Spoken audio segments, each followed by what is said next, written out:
Welcome, everybody. Welcome to The Good Life, a life no less. I'd firstly like to, in the spirit of reconciliation, acknowledge the traditional custodians of country throughout Australia and their connections to land, sea and community. We pay our respects to elders past and present, and extend that respect to all Aboriginal and Torres Strait Islander peoples today. For those that are new to Kindred, Kindred is a not-for-profit organisation that empowers families of children with a developmental delay or disability and medical needs to build their skills, knowledge and confidence to create a life that is meaningful and fulfilling to their child and family. We do this through a range of programs and supports, including peer groups, workshops, webinars, resource development, and the sharing of stories of families and people with disability. And that's what brings us here today as well. So just a little bit of housekeeping. Penny is going to do a presentation today, so if you could please keep yourselves on mute during this. Once she's finished, I will stop the recording and we will have a Q&A time. If you do have a question that comes to mind during the presentation, please use the chat, pop it in there. We'd hate for you to forget that and try and remember it at the end of the presentation. So please use the chat as much as possible, and we'll endeavour to answer those questions at the end. So this webinar is actually part of the Good Life webinar series, and I just wanted to let you know a little bit about that. So a good life for people with disability is the same as any other Australian, being included and understood, having a purpose, feeling secure, experiencing a sense of belonging, freedom, joy and love. Having a clear understanding of what makes a good life is the first step in creating a vision for your child's future. An inspiring vision with possibilities brings hope. And by charting your course against this vision, you can make the life you dream for your child a reality. So in the Good Life series, you hear from parents of adult children with disability who will reflect on the early years and the steps they took to build a good life for their child and family. And as I mentioned, following this presentation today, there will be a group discussion and an opportunity to ask questions. So today we are going to hear from Penny, who is mother to Al, and she's also the Project Officer of Inclusion at Lifestart. And here is Penny with gorgeous Al. Penny lives in Sydney and is mother of 4 young adults. Penny worked as a social worker, primarily in child and family health before the birth of her 4th child, Alex. Al, who's 20 years old, and you can see him in the photo there. So I'm just going to pop someone on mute there. So since then, Penny has been active in disability advocacy in both paid and voluntary roles. Penny's work with resourcing inclusive communities at family advocacy included statewide workshops focusing on living inclusive lives and keeping a vision for your family member. She's presently working as the Project Officer of Inclusion with Lifestart, a not-for-profit NGO organisation supporting children and young people with disabilities and their families and carers. So Penny has significant lived experience with Al, as you can see in the photo. Al's a young man with severe physical disability who attended his local primary and high school. She's passionate about positive collaboration with schools, maintaining a young person's own vision and ensuring good inclusion for best outcomes. She's a true believer in the power of sharing stories with other families, and we're so glad to have you here. And I'm going to hand it over to you, Penny. Thank you so much for joining us today. Oh, Bree, that's amazing. Thank you so much for those words of introduction. I want to say to start with that I am a parent primarily, and I also love to push that as well, because I think as parents we all learn as we go along, and I'm still learning, of course. I'm delighted to be here tonight to share a little of our family's journey, and it is actually a special day. Al's turned 22 today, and he gave me a message to give everyone. He wanted me to tell you there's no right or wrong way. Just do your best, and wherever possible, be creative to include your kids in life, and I'm sure you all are doing that anyway. He celebrated his birthday today at the casino, and I love it. I think he drew even. And it's not something he goes to all the time. I think one of the support workers was very keen to go, but anyway. I too would like to acknowledge the traditional custodians of the lands from which we're all joining today. I'm coming from the land of the Darug people. I pay my respects to elders past, present, and emerging, and those who never made it home, and those impacted by intergenerational trauma. I would like to pay my respects and welcome any Aboriginal Torres Strait Islander people here tonight and reflect on this season from the Dharawal calendar called Paradowi, late spring, meaning warm and wet. So where did we all begin? The beginning of our story, our precious boy Al arrived healthy and well. And that was, that was the feeling we had when he first arrived. He was full term, alert and smiling. The word disability arrived at our doorstep about 5 or 6 months later. Thinking back to those initial early days and weeks of Al's diagnosis, I often describe them as having concrete poured on myself. It was unexpected, full of unknowns, and I really didn't know anything much about the term cerebral palsy that they gave us at the time. This diagnosis has since been changed, but primarily that is the sort of physical disability Al lives with. There was one thing that I got in the beginning was a lot of wisdom from other people meaning well, including family. Do all the bushwalks you can because you won't be able to do them later. My brother's words were to me, Pen, out of adversity comes good things. When I reflect on these words that my brother Graham gave me, I sometimes think, yep, they were absolutely true. As a parent of a young child with disabilities, we all know there are times of deep sadness, loss and grief, balanced with some incredible joy and happiness. Other things people said to me were make the most of life as there's challenges around the corner. I just changed that word. It was S-H-I-T, around the corner. I changed it. Go around those who stand in your way for inclusion and never be afraid to listen to the advice of others. You may not take it as gospel, but it may offer some small pearls of wisdom. We're often in the thick of it, and someone standing on the sidelines might just have an idea that works for you. So here we stood as a family with 3 little girls, aged 7, 9, and 12, and Al. Family friends rallied around us, and the main thought I had was, I don't want to be the angry mother of a child with disabilities, nor did I want to get swallowed into that world of disability. I was basically really frightened and didn't know what lay ahead. The week he was diagnosed, I held him in my arms one day as I walked into the chemist near some local shops. He was just under 6 months old. His little arms were around my neck. Squeeze Mummy's neck if you understand what I'm saying, I said. A slow and steady, strong tightness happened around my neck. This little boy tightened his grip. Did I imagine this? So I asked again, and sure enough, I felt this deep pressure around my neck. My joy was immense. I smiled to myself, both inside and out. He'd clearly understood what I'd asked. I felt, could we do our best together? Let's try and let's move forward. And so in a way, a new pathway of learning had begun. Something I knew in my heart was that I wanted Al to have the same experiences as his sisters, as humanly was possible. This became my silent guide, and it continues to this day. Learning the ropes and finding your stride was really the next part on this journey. Early reactions of Al's older sisters drove the normality in our life and family and in our household. We knew that life had to move on and that things couldn't completely come crashing in. We had 3 different schools, we had sport and a swathe of appointments for Al that saw us diving into a new normal. I began to realise the support of other organisations and parents I met at the Cerebral Palsy Alliance and other organisations were what were going to anchor me and help our family. We began to learn about the importance of equipment and how that changes lives and improves inclusion. At that point, I didn't know the word. I didn't know what it was.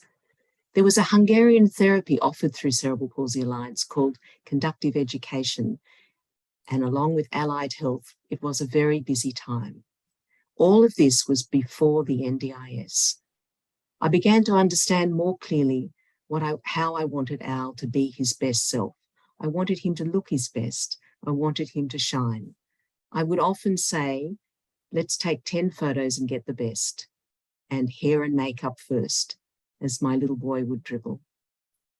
In the words of Hannah, my youngest daughter, who was age 7 at that time, I remember her saying very clearly, "Just as well, Mum, that we have Al, because when Sasha, Annalise and I have our babies, we will know to get straight into physio, speech therapy and OT." I also learnt the power of asking for someone to assist Al by telling his story in a positive light. I remember writing into our health fund, HCF, for funding for a special suit that held Al up. It was called an up suit. This suit cost $2,500 and he wore it when he was in his walker and when he was doing his work on the computer, so he wasn't floppy and sloppy. And I wrote to the HCF, I sent a photo, I told the story about Al, and it was the beginning of trying to shine him in a good light and help people understand why things like this were very important. What did we do as a family at this time? We began to realise the value of having a village of people around us. Family members would sometimes move forward to help, and others not so much. Sometimes I was saddened by this when people didn't sort of check in how we were. We had many hospitalisations at Children's Hospital, often 5 and 6 weeks long, and some as long as 4.5 months. I remember being very upset that some of my siblings never visited me and wondered why. One thing that we did learn is that their siblings' lives must go on. And how do we ensure that to happen? Video, my husband would video gymnastic events, softball games, whatever was happening if I couldn't get there, or we would rotate in how we do it. And I'm sure many of you are doing that when you have to. I gradually learnt that I could get more confidence. I remember when Al started some therapy at the Cerebral Palsy Alliance for 3 hours on a morning, once a week. And I would walk along the beach down near the centre for 3 hours, and I didn't even have the confidence to go and buy a coffee at the coffee shop. I felt this incredible guilt for having a child with disabilities, and I felt totally responsible. Gradually, the fog of this lifted as I used to walk and then I myself to go and buy a coffee. And, a lot of thoughts would go through my mind. I'd had a stressful pregnancy in terms of a subdivision and action group formed against us. And I think my mind would wander in all sorts of directions. But gradually I started to get into some kind of rhythm. It didn't mean that I didn't have days that I, found it hard to get going. 2 of my brothers were wonderful. They funded a nanny 2 days a week when Al was 7. I remember them saying to me, "Pen, we can't help you on a daily basis, but we want to give you some help." And I think at that stage, I'd been going. And I remember feeling the only thing that came out of my mouth to my other children was hurry, hurry, hurry. And I think this was their way of giving me a hand. 2 of them also started a fundraiser called the 2020 fundraiser that still exists today. And that was to raise funds for equipment for all families who needed equipment for children. And that was a wonderful community event and continues today. Neighbours would drop in meals in the house, take Al for a walk. Another neighbour by the name of Dot would sew bumpers and pads and things that would help with chairs and standing frames. The community even had fundraisers for walkers. The Lions Club did a fundraiser for one of his walkers. Beginning to see that others really do want to help and often don't know how, along with putting Al's best foot forward. And that seemed to be the pattern that we learnt and the rhythm that we got into. One day I found an article that was sent to me from a friend of a friend in New York about a little boy in New York who'd gone to school in his wheelchair, used his speech box and was included in school. Around the same time, I attended a weekend workshop on family advocacy on being one of the kids. And I suddenly realised inclusion is what I was trying to define and it was what I was after. And we started that journey with preschool. My husband asked, "Will Al go to preschool to the OT one day?" The OT's response to Greg then was, "It's not a matter of whether he'll go to preschool, Greg. It's a matter of when he will go." I remember clearly walking into preschool on that first day, holding Al over my shoulder, as little 4-year-olds and 3-year-olds tore past me and their parents came behind happily chatting. I said to myself, why am I the mother of the special needs child? I was greeted at the door with open arms. There'd been weeks of planning in this. The preschool was so embracing of my little fella. I remember leaving that preschool that morning and going through the childproof gate. And as the gate slammed hard behind me, I remember saying to myself, well, why not? I'll be okay. It wasn't as if we didn't have bad days, but I just remember feeling this huge warmth of people wanting to do whatever they could to support Al. I began to realise that telling how it was with the positives of your child was important. We'd say to the preschool, Al has a walker. We'll come and show you how to put it in it. He'll be able to walk around at morning tea time or at lunchtime. And just that activity and being able to say, we'll problem solve together. We'll do the best we can. There's no doubt there were challenges, and there have been and continue to be. There's bumps along the road.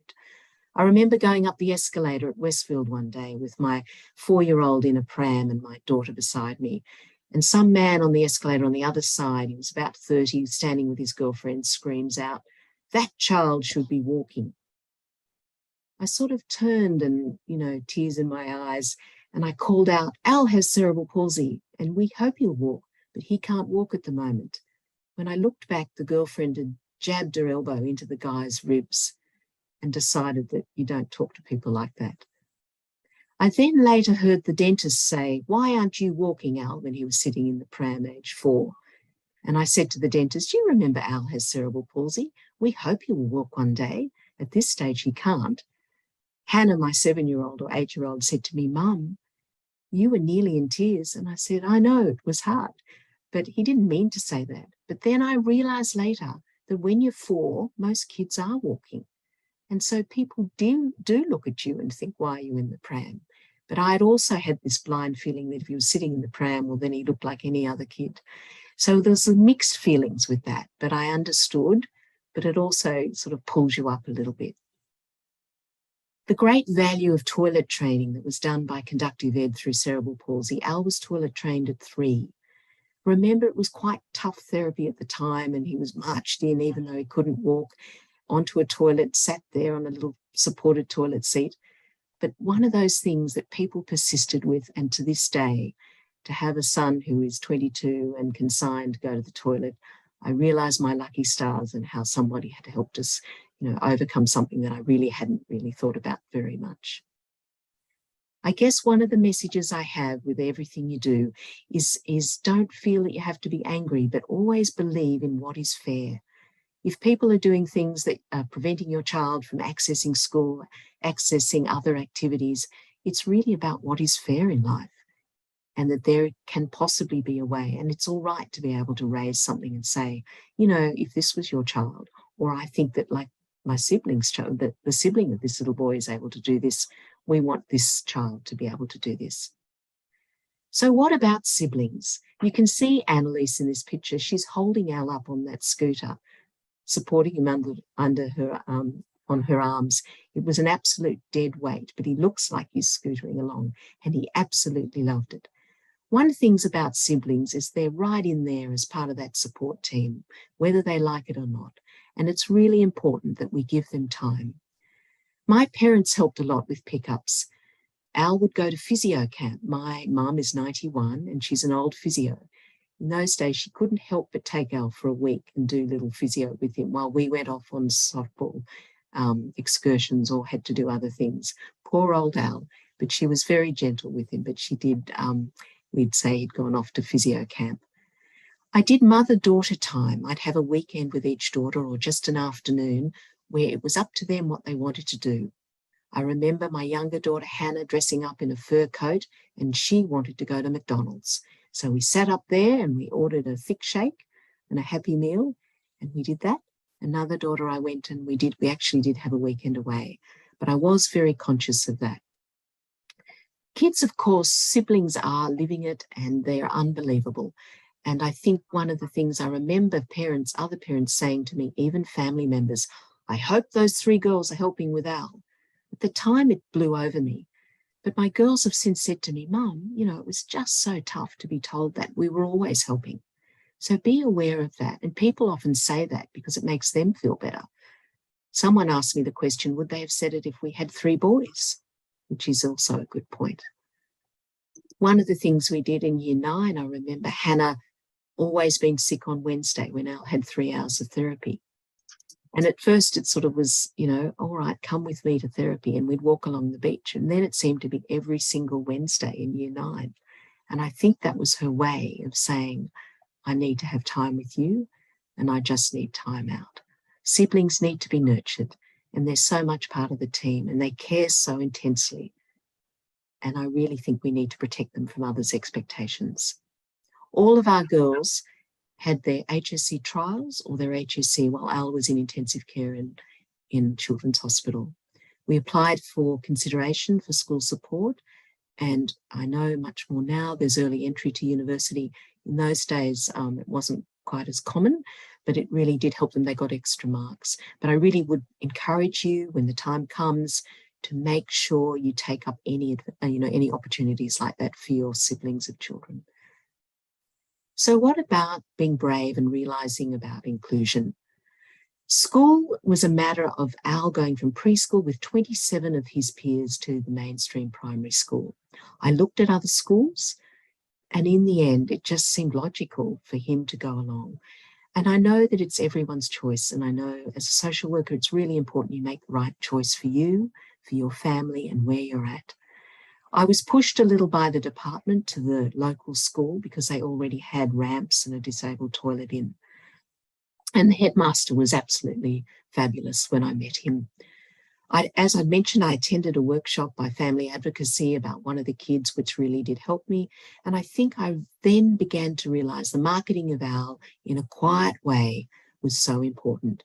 We did in those days, I produced a book about Al for the kids to read.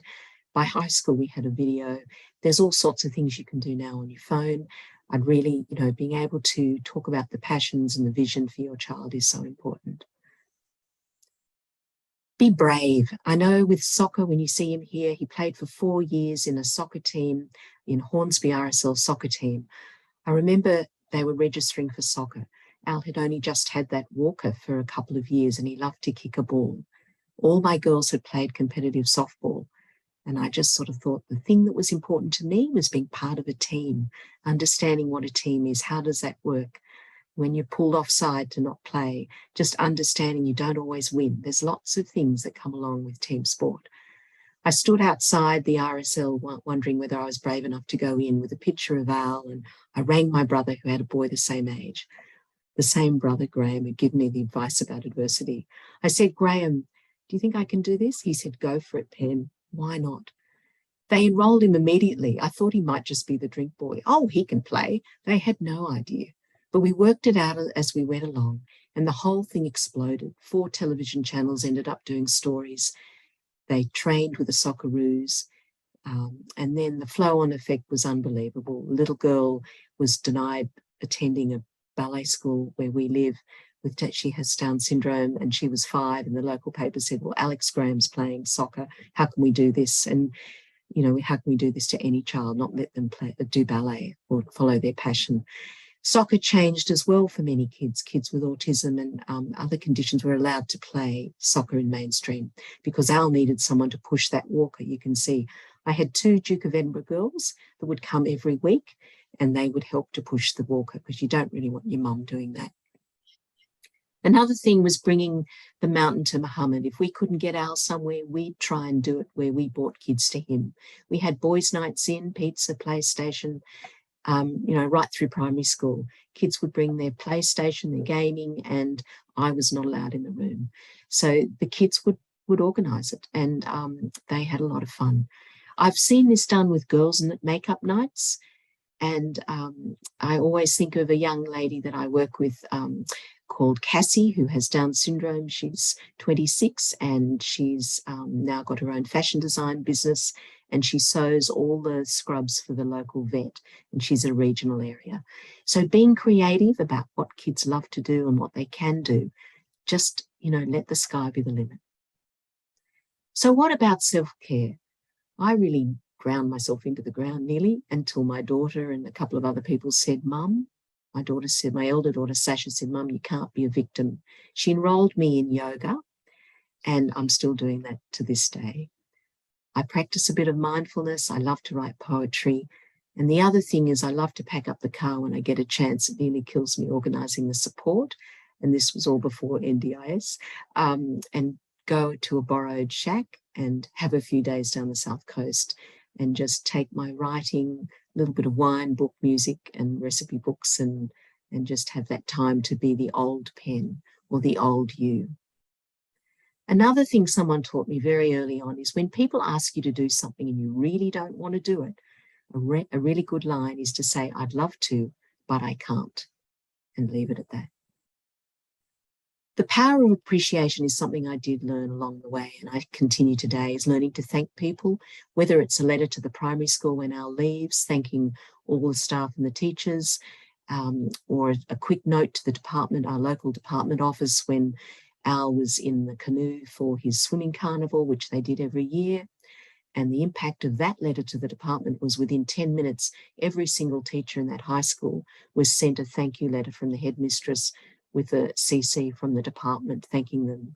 So when you do something, the flow-on effect is often really very powerful, both for you, your child, and all the staff and people that work with your child. And also encouraging Al to give back.